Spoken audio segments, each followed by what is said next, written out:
இந்த சமூகத்துல பெண்களுக்கான விடுதலை எப்பொழுது சாத்தியமாகும் என்ற மிகப்பெரிய ஒரு கேள்விக்குறியோடு தான் நான் எல்லாம் இருக்கின்றேன். ஆனா அதற்கும் கீழே கூட ஒரு மனித சமூகம் இருக்குது அப்படின்னு சொன்னா அது திருநங்கைகள் தான், திருநம்பிகள். அதை மிக மிக அருமையாக பலாச்சுளை என்ற ஒரு கதையில இவர் பதிவு செஞ்சிருக்காரு. அவர்கள் பார்க்கும் பொழுது சிறுவயதா இருக்கும் பொழுதெல்லாம் நான் மிகவும் பயந்துருக்கிறேன். இன்னும் ஒரு வித்தியாசமா இருக்கிறாங்களே, நமக்கு போதிய ஒரு அறிவோ அல்லது அனுபவமோ நமக்கு அப்ப கிடையாது. பேருந்துகள்ல பயணம் செய்யும் பொழுது அருகாமையில் அமர வந்தா கூட எழுந்திருச்சிருக்கேன் நான் பயந்து. ஒரு பையனா இருந்து அவன் உடம்பில் நடக்கக்கூடிய மாற்றத்தின் காரணமாக பெண்ணா மாறக்கூடிய ஒரு சந்தர்ப்பத்துல அந்த பையன் எப்படி தவிக்கிறான்றது ரொம்ப படிக்க படிக்க நெஞ்சு அடைத்துக் கொண்டது உண்மையிலேயே.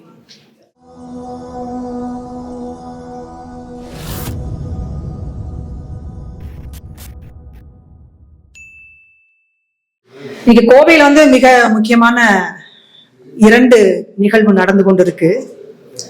ஒண்ணு ஜக்கியா, ஒண்ணு கரீமா.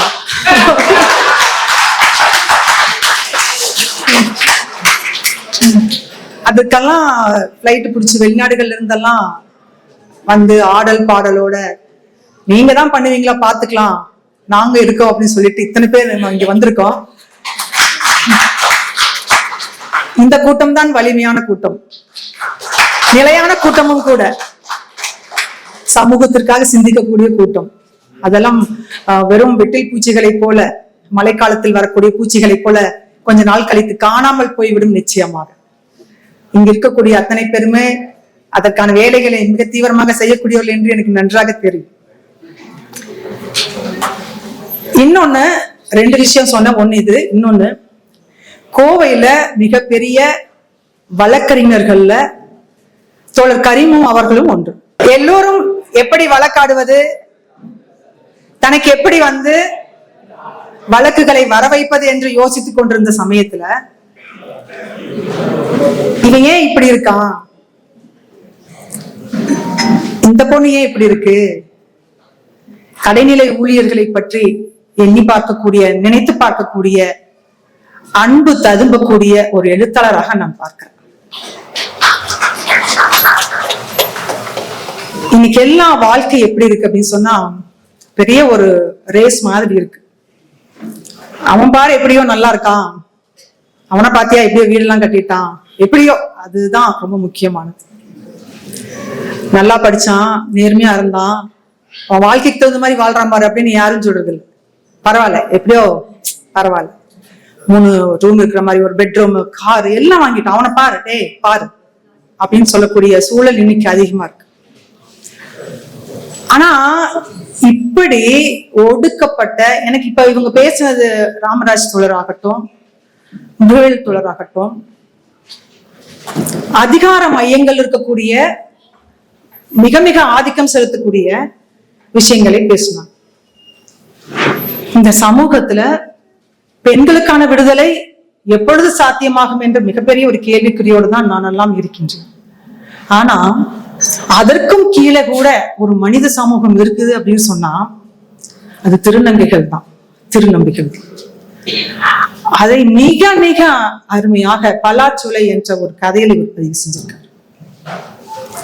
எல்லோரும் பேசுகின்ற பொழுது எங்க அதை பேசிடுவாங்களோன்னு ஒரு பதட்டம் எனக்கு இருந்துச்சு. நம்ம எதை தாண்டா பேசுறது, நல்ல வேலையாக நான் தப்பித்துக் கொண்டேன். ஒரு பால் திரிவு அப்படின்றது நம் சமூகத்துல நம்ம எப்படி பாக்குறோம் அப்படின்றது ரொம்ப முக்கியமானது. எனக்கு தெரிந்து ஊர்களுக்குள்ளேயே மிக அவமானமாக இந்த குடும்பத்தில் இருக்கக்கூடிய தாய் தந்தையர் கூட பிறந்தவங்க கூட மிக அசிங்கமாக நினைக்கக்கூடிய ஒரு ஜீவன் அப்படின்னு சொன்னா அது திருநங்கைகள், திருநம்பிகள் தான். அவர்கள் பார்க்கும் பொழுது சிறுவயதா இருக்கும் பொழுதெல்லாம் நான் மிகவும் பயந்துருக்கிறேன். இன்னும் ஒரு வித்தியாசமா இருக்கிறாங்களே, நமக்கு போதிய ஒரு அறிவோ அல்லது அனுபவமோ நமக்கு அப்ப கிடையாது. பேருந்துகள்ல பயணம் செய்யும் பொழுது அருகாமையில் அமர வந்தா கூட எழுந்திருச்சிருக்கேன் நான் பயந்து. ஆனா ஒரு கட்டத்துல சுசமுத்திரத்தோட வாடாமல்லி, காமராஜனுடைய காகிதப்பூ, இப்படி நிறைய சொல்லலாம், கீராவுடைய கோமதி, இந்த கதைகளே படிக்கும் பொழுது நாம் ஏற்கனவே நினைத்து வைத்திருக்கக்கூடிய அந்த விஷயங்கள்லாம் அப்படியே அடிபட்டு போகும். அந்த வரிசையில் இந்த பலாச்சுளையும் என்னை மிக மிக ஒரு அதிர்வுக்கு உள்ளாக்குன ஒரு கதை. அந்த ரெண்டு ஒரு பையனா இருந்து அவன் உடம்பில் நடக்கக்கூடிய மாற்றத்தின் காரணமாக பெண்ணா மாறக்கூடிய ஒரு சந்தர்ப்பத்துல அந்த பையன் எப்படி தவிக்கிறான்றது ரொம்ப படிக்க படிக்க நெஞ்சு அடைத்துக் கொண்டது. உண்மையிலேயே அவங்க வீட்டுல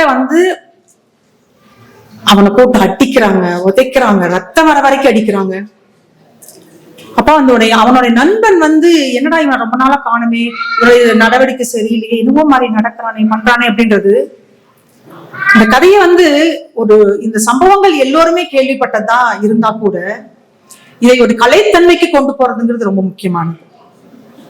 அது மிக நேர்த்தியாக இந்த பலாச்சோலை கதையில இவர் செய்து காமிச்சிருக்கார்.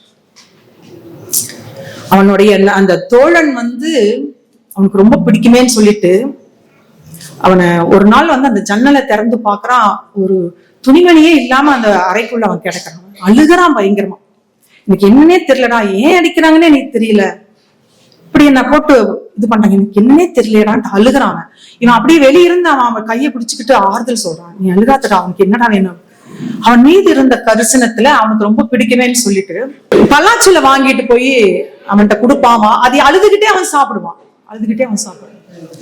இந்த பையன் அந்த வீட்டை விட்டு தப்பிச்சு ஒரு கட்டத்துல அவன் வெளியே போயிடுறான். மிக நீண்ட நாள் கழித்து 2 நண்பர்களும் சந்திச்சுக்கிறாங்க. அப்போ ஒரு தொலைபேசி அழைப்பு வருது. நான் பேர் சாந்தி பேசுறேன் அப்படின்னு சொல்லுவான்.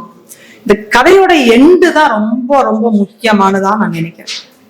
அவங்க 2 பேரும் பேசி முடிச்சதுக்கு அப்புறமா எந்த சாந்தி அப்படி இப்படின்னு எல்லாம் அவன் ஃப்ரெண்டு யோசனை பண்ணி அப்புறமா அந்த குரலை வச்சு ஒரு வழியா அவன் கண்டுபிடிச்சிடான். அப்ப நான் உனக்கு கால் பண்ணல, அந்த நம்பர் தான், நீ நோட் பண்ணிக்க அப்படின்னு சொன்னியும் அவன் சந்திரன் அப்படின்னு போன கை சாந்தின்னு பதிவு பண்ணிட்டு. ரொம்ப கிளாசிக்கான ஒரு கதை. நன்றி வாய்ப்பு கொடுத்த அத்தனை பேருக்கும். இவர் எனக்கு எழுதவே தெரியாது, எனக்கு கவிதையே தெரியாது, எனக்கு நாவலே தெரியாது அப்படின்னு சொல்லி சங்கத்துல சொல்லிட்டே இருப்பாரு.